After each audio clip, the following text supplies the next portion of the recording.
Primero que nada, quiero saludarlos a todos, buenas tardes, y posteriormente ofrecer una disculpa en nombre de los compañeros de mi equipo, el doctor Sebastián Gradilla y la doctora Osiris Díaz, quienes ahorita están en un trabajo de campo y, bueno, esas cosas son a veces así, ¿no? Se va atrasando el trabajo y no pudieron, digamos, llegar a un lugar con conexión para conectarse. Eh, bueno, dicho esto, el doctor Diego Antonio Tuesta Popolizio, que también es investigador postdoctoral del Laboratorio de Sostenibilidad y Cambio Climático, estará tomando su lugar y estará participando conmigo en esta sesión. Eh, bueno, lo que nosotros tenemos proyectado para este panel, también si no me equivoco, nos iba a acompañar un moderador que no sé si está aquí en la sesión, me confirman por favor. Pero de no ser así, me gustaría proceder un poquito con el tema que, digamos, muestra de forma muy clara las salidas de cambio climático de los proyectos biotecnológicos que llevamos a cabo en el grupo. Bueno, nos presento un poco de forma general como grupo de investigación dentro del Tecnológico de Monterrey. Nosotros estamos dentro del Departamento de Bioingenierías en Campus Guadalajara y desde hace aproximadamente 4 años conformamos lo que es el Laboratorio de Sostenibilidad y Cambio Climático. Este laboratorio se conformó, digamos, a raíz de un fondo de la Unión Europea, de un fondo Erasmus Plus, que buscaba generar Living Labs en Latinoamérica para generar contrapartes de Living Labs que ya habían sido implementados en países europeos y que tienen una componente muy importante de cambio climático. Digamos que lo que se buscaba como objetivo principal de esta conformación de Living Labs era justamente generar entes de investigación que permitieran prototipar soluciones para los problemas que se han identificado en la industria en los contextos locales y regionales, ¿no? Dando un poquito de contexto, nosotros estando en el campus Guadalajara, pues Jalisco es considerado el gigante agroalimentario de México. Y eso pues trae consigo la generación de distintos residuos de diversas índoles, ¿no? Eh, Esta, digamos, presentación va enfocada un poco a la digestión anaerobia de los residuos sólidos urbanos, pero dentro del grupo de investigación hacemos de forma general manejo sostenible de muchos tipos de residuos, que van desde residuos orgánicos, como la fracción orgánica del residuo sólido municipal, pero también residuos agroindustriales, manejo de vinazas tequileras, donde el doctor Diego en un momento estará, digamos, dándonos un poco de información al respecto, pero tenemos también tratamiento, por ejemplo, de residuos pecuarios, hacemos manejo de cuerpos de agua contaminados en el estado y demás.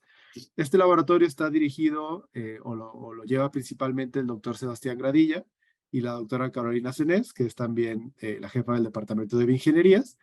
Y tenemos un grupo ya conformado por 4 investigadores postdoctorales, su servidor, el doctor Diego Tuesta, la doctora Osiris y el doctor Cristian, y más o menos entre 10 y 12 estudiantes de doctorado. Entonces, bueno, la diversidad de los proyectos que llevamos en este grupo, pues es bastante amplia. En esta ocasión voy a estar hablando un poquito de los residuos sólidos urbanos y cómo desde la biotecnología, perdón, hemos tratado de abordar el manejo sostenible de estos residuos. Es decir, cómo podemos evitar que los residuos sólidos urbanos terminen en rellenos sanitarios y su consecuente generación de gases de efecto invernadero e impacto en temas de cambio climático, ¿no? Entonces, bueno, como datos importantes, me gusta mucho resaltar estos 3 datos que están aquí. Bueno, ante la creciente o ante el crecimiento exacerbado de la población mundial, pues también la generación de residuos sólidos urbanos ha crecido en más o menos la misma proporción, ¿no? Y se estima que alcance para el 2050 una generación de 3.4 billones de toneladas. Normalmente, o la mayor parte de estos residuos que son producidos mundialmente se desechan en rellenos sanitarios. Como nosotros sabemos, en el contexto de países en desarrollo, pues estos rellenos sanitarios son más bien rellenos insanitarios, ¿no? Que no tienen un buen control de las emisiones que se generan y por ende tenemos una gran cantidad de emisiones fugitivas de gases de efecto invernadero. Por lo tanto, pues esto genera que el mal manejo de residuos sólidos urbanos es uno de los principales problemas medioambientales que se presentan sobre todo en asentamientos urbanos como la ciudad de Guadalajara y otras ciudades en México y en el mundo. Se tiene estimado que en términos de emisiones globales, 3% de las emisiones de gases de efecto invernadero están relacionadas a las emisiones fugitivas de este manejo de residuos sólidos urbanos. Sin embargo, como lo vamos a mencionar en la siguiente diapositiva, utilizando un approach o un enfoque biotecnológico de digestión anaerobia de waste to energy, de residuos a energía, también podemos atacar problemáticas de cambio climático relacionados con el uso de energías fósiles o no renovables, ¿no? De las cuales, o más bien las cuales son responsables del 87% de las emisiones globales de gases de efecto invernadero. Por esta razón, bueno, nosotros hemos aprovechado, nos hemos basado un poco en este proceso ya muy estudiado de digestión anaerobia para proponer soluciones en el contexto local de Guadalajara. Aquí está. Entonces, bueno, dando un poquito el panorama de la digestión anaerobia, pues sabemos que se trata de un proceso controlado, de un reactor en el cual se llevan a cabo procesos de degradación orgánica, como bien lo dice su nombre, en condiciones anaerobias o en condiciones anóxicas. Bajo estas condiciones, los consorcios microbianos van a generar ciertas rutas que van desde la hidrólisis, la cetogénesis, etcétera, hasta finalmente producir la metanogénesis, ¿no? Y en esta metanogénesis quiere decir que los residuos orgánicos o la materia orgánica es degradada hasta su último punto en metano. Bueno, como este proceso, estas fases no ocurren, digamos, de manera consecuente, sino que van ocurriendo de forma simultánea, la composición del biogás pues suele oscilar en distintas composiciones de metano y CO2 como los principales productos de este gas, aunque también tenemos otros elementos como puede ser hidrógeno, amonia o sulfídrico, que es lo que da el olor característico a estos procesos, ¿no? Pero bueno, cuando el proceso logra optimizarse en términos de las comunidades microbianas del sistema, la relación entre el sustrato y el inóculo que se está utilizando, la carga orgánica, la tasa de alimentación, pues se pueden alcanzar fracciones de metano arriba del 85%, que una vez siendo recolectado y, digamos, inyectado a una consecuente operación de Combined Heat and Power, ¿no? De producción combinada de calor y energía, pues puede ayudarnos a convertir energía eléctrica y por ende, digamos, ser una alternativa muy viable para la generación de energías renovables en el contexto, por ejemplo, de Jalisco, que solo genera el 3% de su energía, ¿no? Entonces, esto nos permite diversificar la matriz energética y hacer una transición más marcada hacia el uso de energías renovables. Este biogás, como ya lo dije, puede generar electricidad y calor, pero también puede sustituir al gas natural o, en algunos casos que ya han sido demostrados de éxito, pues puede llevarse a cabo una reconversión de la flotilla de transporte de las empresas, por ejemplo, y ser utilizada directamente como combustible para estas empresas. Entonces, bueno, ¿qué hacemos nosotros desde el laboratorio como un ente que busca proveer a esta industria de la digestión anaerobia soluciones para el diseño de sus procesos? Pues nosotros hacemos principalmente la prueba de potencial bioquímico de metano. Esta prueba, bajo condiciones controladas, nos permite investigar o conocer el rendimiento de metano de un flujo o de una combinación de residuos, ¿no? Es decir, hacemos o inoculamos el reactor con un cultivo anaerobio que suele venir de plantas ya bien estabilizadas. Eso es algo importante en el proceso. Digamos que los consorcios microbianos o específicamente los microorganismos metanogénicos suelen ser muy sensibles a cambio de condiciones y por ende hay que tener mucho cuidado con la estabilidad de estos consorcios microbianos, ¿no? Pero bueno, cuando logramos trabajar con inóculos que son bastante robustos, pues podemos alimentar una tasa bastante alta de residuos orgánicos y llevar su subsecuente conversión a metano. Entonces, como puntos para llevarnos a casa de la digestión anaerobia, pues nos permite revalorizar los residuos sólidos urbanos o la fracción orgánica de los mismos, nos permite transitar hacia el uso de energías renovables y nos permite recuperar productos de alto valor. Hablamos ya del biogás, todo el panorama energético que este representa, pero también en este proceso hay un subproducto que es el digestato. Este digestato es la fracción líquida que queda como residuo del proceso y también suele tener una alta concentración de nutrientes, por lo que una vez que es investigada su seguridad para ser utilizado en otras aplicaciones, pues nos permite recuperar nutrientes que se pueden aplicar, por ejemplo, como un fertilizante. Entonces, un primer estudio que hicimos consideraba llevar a cabo un muestreo estratificado en el área metropolitana de Guadalajara. Esto con el objetivo de proveer para gobierno del estado un análisis que nos dijera cuánto metano o cuánta energía, ya de forma específica, es posible generar si todo el residuo orgánico de la zona metropolitana de Guadalajara se tratara de esta manera, ¿no? La hipótesis es justamente que existe una buena proporción de la, digamos, matriz energética del Estado o de la demanda energética que podría generarse tratando la fracción orgánica del residuo sólido urbano mediante digestión anaerobia, ¿no? Entonces, bueno, lo que nosotros hicimos fue muestrear, digamos, llevamos a cabo un muestreo estratificado que buscaba identificar las diferencias entre los estratos bajo, medio y alto, es decir, estos estratos socioeconómicos pues deriva en distintos hábitos de consumo y hábitos alimenticios.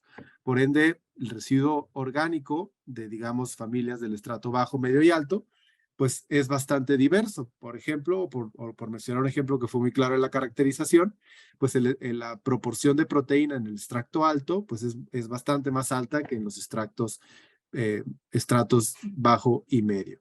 Entonces, bueno, se recolectaron las muestras, 5 hogares por cada estrato y una recolección 2 veces por semana, y bueno, posteriormente se llevó a cabo hacer el análisis. Nosotros denominamos o mencionamos de manera general que en los experimentos que llevamos a cabo en el laboratorio siempre tratan de moverse de la microescala a la macroescala. ¿Por qué decimos eso? Porque nosotros hicimos no solamente la caracterización del biogás en el proceso en las condiciones controladas, sino que llevamos a cabo secuenciación de nueva generación y los análisis bioinformáticos necesarios para conocer qué microorganismos o de qué está compuesto el consorcio microbiano que es responsable de esta digestión anaerobia, y esto nos da perspectivas de cómo podemos enriquecer ciertas comunidades para favorecer el proceso según nuestra conveniencia, ¿no? Después hicimos una modelación cinética y posteriormente una extrapolación para responder, ¿no? O para evaluar la hipótesis que teníamos y tener una respuesta clara en términos de los beneficios ambientales y económicos del proceso.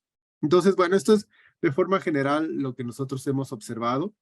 Yo diría que los dos resultados principales sería la producción de biogás, las curvas que se observan en la primera gráfica, que ya está ajustada a un modelo de Gompertz de varias etapas.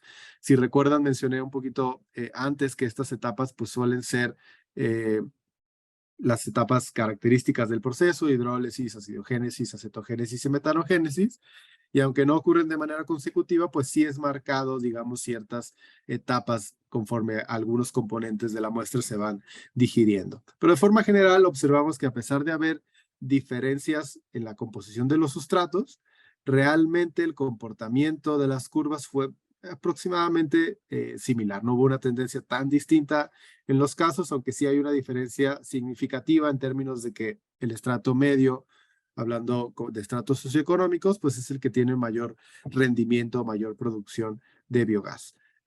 Lo que nosotros hicimos un poquito para hacer la extrapolación, pues fue ponderar estas tres curvas, digamos, con su fracción representativa de los estratos en el área metropolitana de Guadalajara, y con este rendimiento de 733 mililitros de biogás por gramo de sólidos volátiles, hicimos la extrapolación que se va a mostrar a continuación o que vienen aquí en los resultados que se resumen al final de esta diapositiva.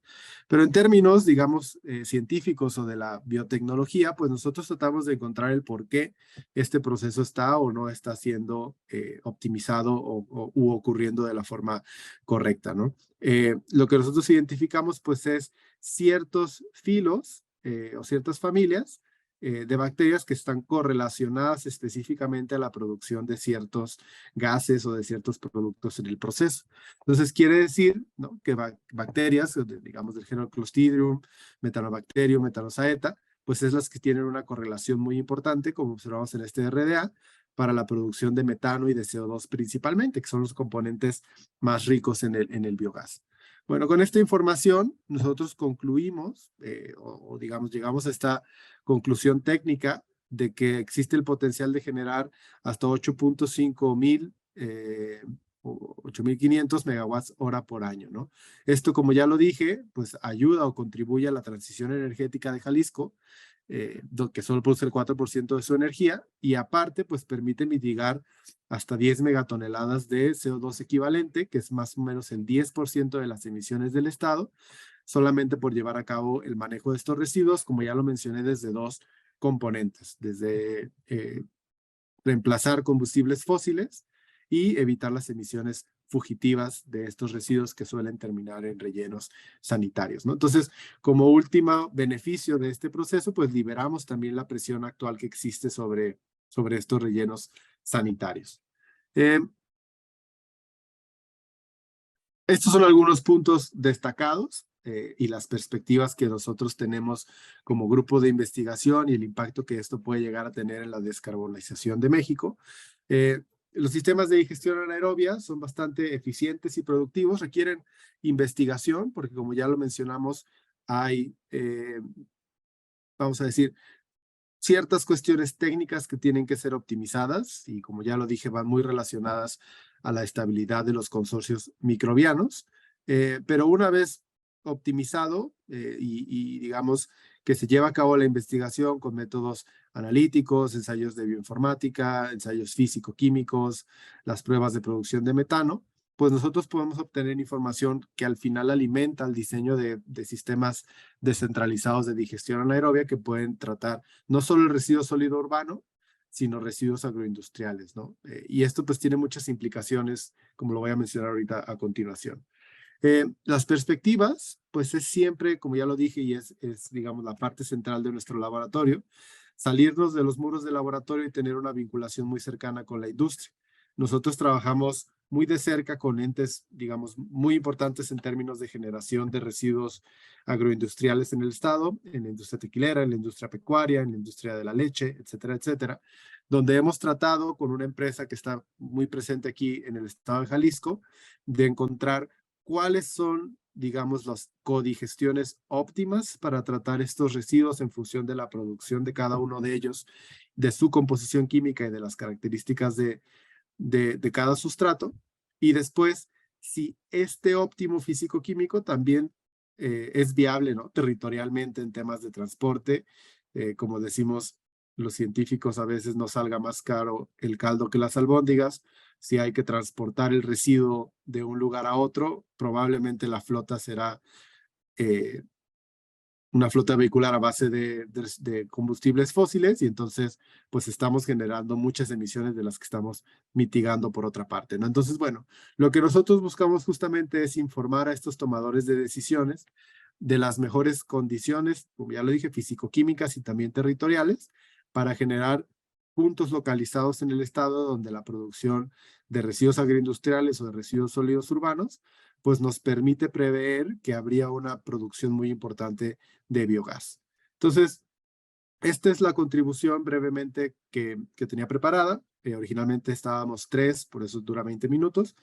Le pasaría la voz al doctor Diego Tuesta, que nos platique un poquito de dos proyectos muy relacionados con el sector tequilero, que rige mucho de la economía en el estado. Él nos va a platicar de un experimento que hacemos en temas de manejo circular de las vinazas tequileras y también un poco de producción de biochar o biocar, tiene algunos sinónimos también o maneras de mencionarlo en español, que tiene implicaciones muy importantes en temas de cambio climático y que puede ser ambos casos, tanto la irrigación con vinazas como el uso de biochar, pues temas de captura de carbono y de enmienda de suelos. Entonces, pues le cedo la voz al doctor Diego, que como mencioné es colega en el laboratorio.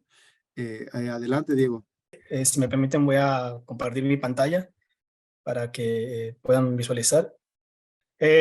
Hablando, bueno, retomando un poco lo que comentaba Martín hace unos momentos,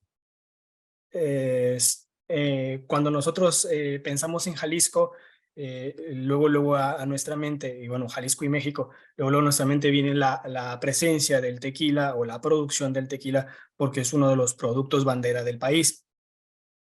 Si hacemos un poco bueno, pensamos un poco respecto al proceso, pues aquí les muestro un mapping del sistema, es decir, más o menos una cadena general del proceso de generación del tequila, que es a partir de la piña del agave.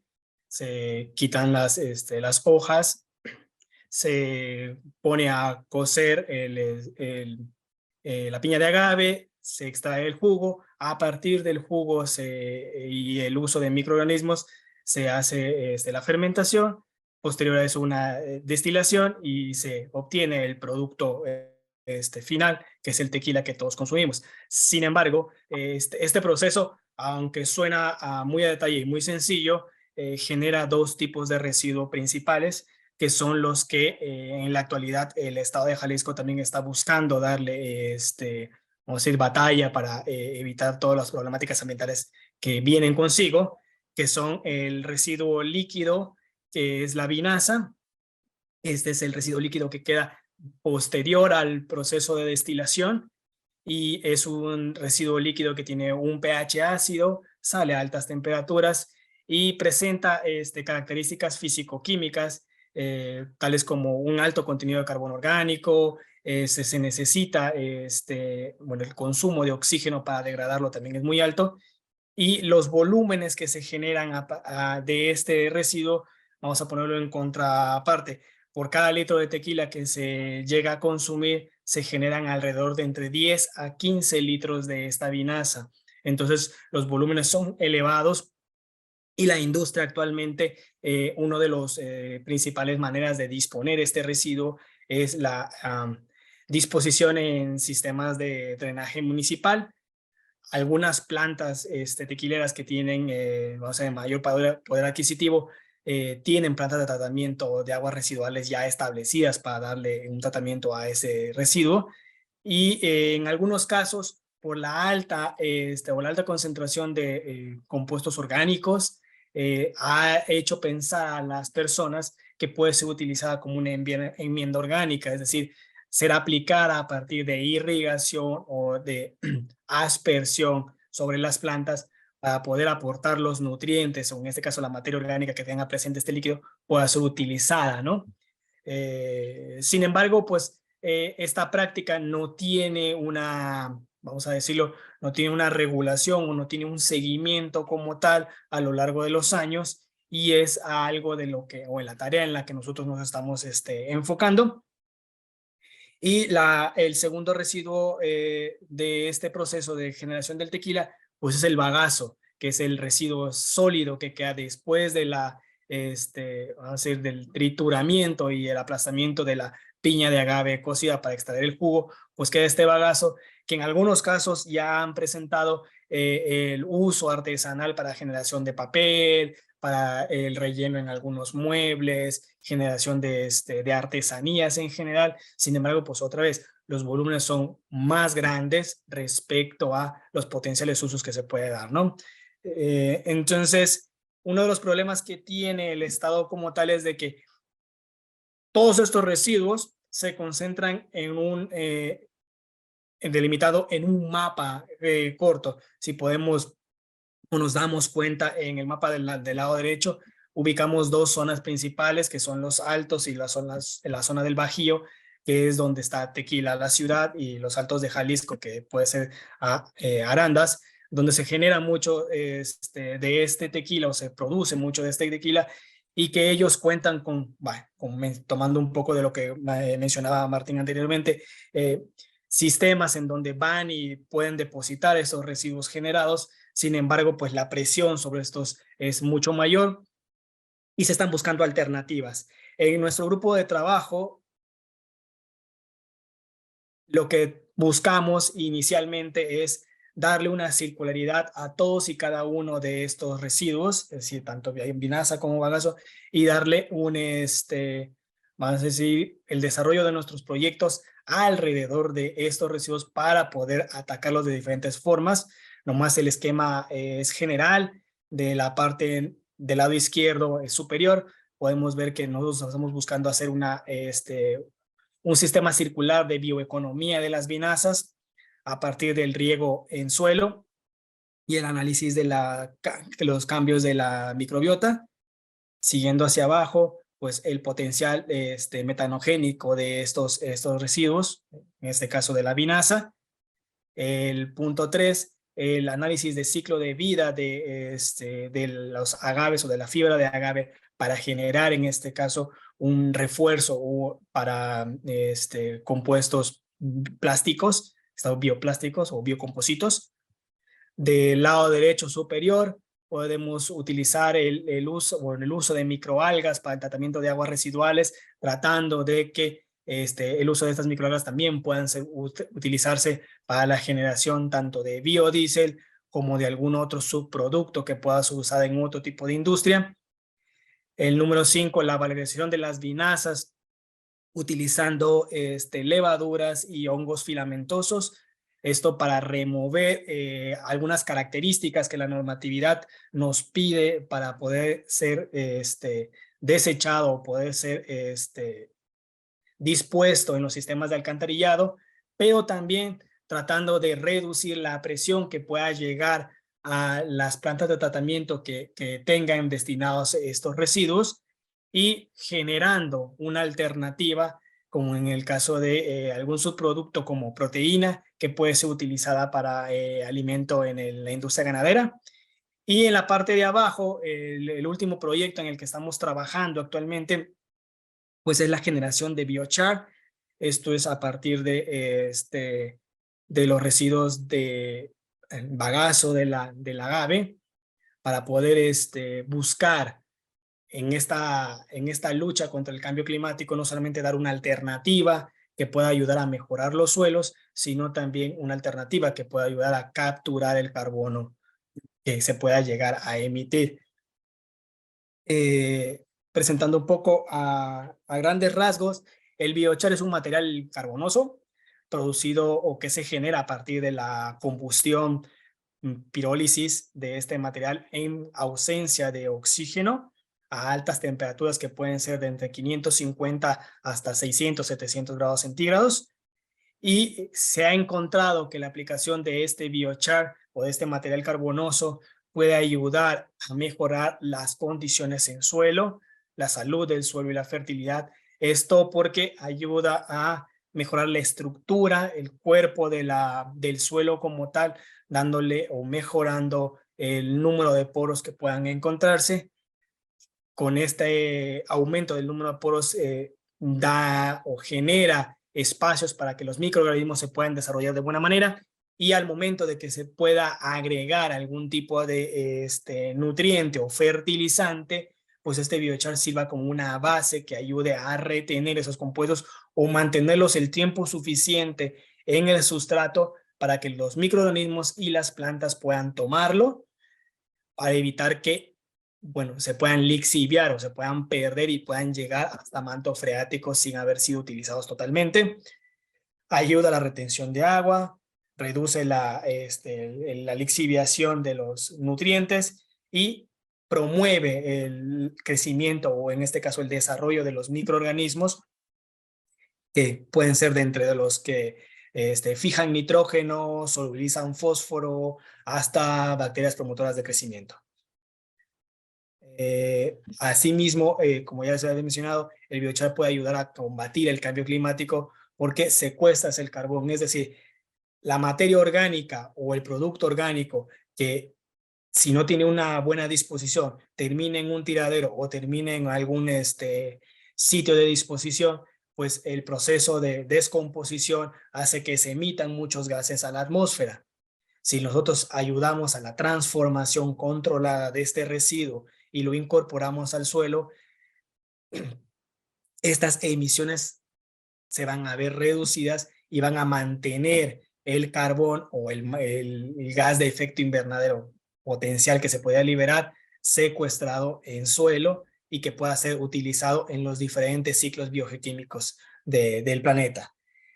Pensando en esta alternativa de la generación de biochar, pues no solamente estamos atacando la parte de la generación de los gases, no solamente estamos mejorando o estamos buscando mejorar con una alternativa que ayude al suelo o a los cultivos agrícolas del país, sino también tratar de encontrar un sistema o un modelo específico que pueda servir para la generación de créditos de carbono. Es decir, en este caso nosotros podríamos en algún punto llegar a ofrecerle a los agricultores la alternativa de que, oye, un residuo que tú estás generando o que estaba generando la industria tequilera, pues puede ser utilizado para generar créditos de carbono, y a partir de esa generación de crédito de carbono, tú también puedes tener una alternativa económica para subsistir, es decir, no solamente dedicarte a la agricultura al 100%, sino también darle un poco de este esquema circular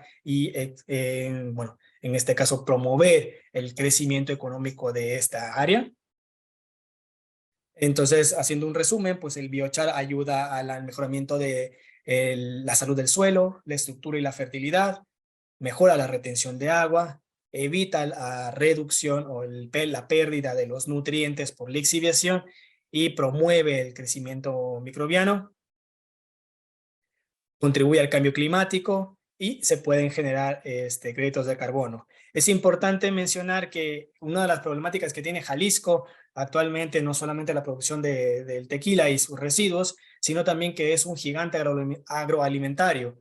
Entonces, somos el estado actualmente que genera una gran parte de los productos agrícolas en el país, y entonces no solamente nos estamos enfocando a tratar de solucionar una problemática a nivel del sector tequilero, sino también generar una alternativa que pueda ser utilizada por los otros productores en el país, ¿no? Vaya, mostraba la industria del tequila, pero también, por ejemplo, puedo mencionar la producción de berries en el estado ha aumentado en los últimos 10 años. Entonces, somos el segundo productor de berries a nivel nacional, que también solamente consumimos en su mayoría en los frutos, pero se genera una serie de residuos, hojas o corte o ramas o por la poda que se le realiza a la planta para generar más frutos. Entonces, ahí también tenemos un potencial residuo que puede ser utilizado. Y también es importante mencionar que, al igual que el doctor Martín mencionaba anteriormente, el uso de en este caso de residuos de la industria ganadera, también puede ser utilizado para la transformación y la generación de biochar, que nos puede dar una alternativa. Entonces, realmente esta alternativa o esta fuente que estamos investigando y promoviendo, pues nos da una base importante para poder combatir el cambio climático a nivel estado y, por qué no, a nivel de país. No más para complementar parte de lo que había comentado el doctor Martín, hay otro proyecto en el cual estamos irrigando campos de cultivo con una empresa o un socio aliado que nos está proveyendo de un campo de cultivo en el cual podemos realizar experimentación. Entonces, estamos dosificando, estamos haciendo riegos a lo largo de un temporal de un año completo a diferentes dosis de concentración de vinazas, para poder darle un seguimiento de la aplicación de estas dosis en diferentes niveles, buscando tratar de tener una base en la cual nosotros podamos llegar con la autoridad y decirles: oigan, ¿saben qué? Existe esta alternativa, podemos utilizar vinazas como una fuente de riego importante, como como un producto promotor del crecimiento en plantas, pero se tiene que hacer bajo estas condiciones y estos tiempos de aplicación. De esta manera se buscaría generar un poco más de impacto. Muchas gracias por su atención. Gracias a ambos panelistas. Tenemos tiempo para contestar una pregunta. Hay una pregunta que dice de Lindsay Jiménez. Buenas. ¿De qué manera se puede usar esa alternativa del biochar? ¿Qué proceso debe de llevar para que ya pueda ser puesto en el suelo sin que genere ningún problema? Si es sostenible, darle una segunda alternativa. Ok, bueno, contestando a Lindsay, muchas gracias por tu pregunta. El uso del biochar ya se está promoviendo a nivel mundial y hay muchos grupos en los cuales se están utilizando como alternativa agrícola. Es importante mencionar que la aplicación del biochar se tiene que hacer, considerando el tipo del suelo al cual vas a ser aplicado, la estructura que presenta tu biochar, es decir, el tamaño del poro, el tamaño de partícula, la granulometría y algunos otros parámetros físico-químicos con el que cuentas, para poder ver en qué concentración o en qué dosis mezclada con un suelo se puede aplicar. Dándote un ejemplo sencillo, si yo tengo una unidad de suelo, podría aplicar en una relación 1:1 o una relación 2:1, pensando que pueda ser utilizado. Ahora bien, sí es importante conocer primero el biochar que vas a aplicar y cuáles son las características que tenga y al suelo al cual vas a aplicar para poder saber realmente si vas a tenerle un beneficio, ¿no? Tenemos otra pregunta de Viviana Brenes. ¿Cuáles serían algunas de esas alternativas que se pueden implementar desde el hogar a una escala menor con el fin de disminuir el impacto medioambiental? Porque la propuesta del biochar, si bien es cierto, es grandiosa, se puede aplicar a un nivel menor con huertos verticales. Ok, sí se puede utilizar.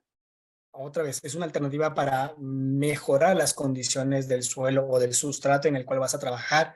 Sin embargo, la producción a una escala menor es difícil porque necesitas un equipo que controle la entrada de oxígeno durante la combustión. Y este proceso, si tomamos un ejemplo, las personas en Sonora, si mal no recuerdo, cuando generan carbón natural, lo que hacen ellos es abren unas zanjas en suelo, colocan el material a incinerar, en este caso puede ser leña, y tapan completamente, encienden y dejan totalmente cerrado el sistema para que pueda desplazarse el oxígeno, se pierde el oxígeno en el sistema, se deja un tiempo en combustión y luego se destapa a obtener el carbón. Si nosotros buscáramos hacer eso a nivel de casa, pues no sería redituable, sería un proceso muy largo y las condiciones de control serían todavía más difíciles. La alternativa es buscar alguna asociación o grupo que esté trabajando con biochar, que ya tengan ellos vamos a decir, la infraestructura para generar este producto y poder ver la manera de que, ok, yo te puedo proveer de residuos orgánicos, tú ayúdame a proveerme de biochar y buscar esa alianza de trabajo, ¿no?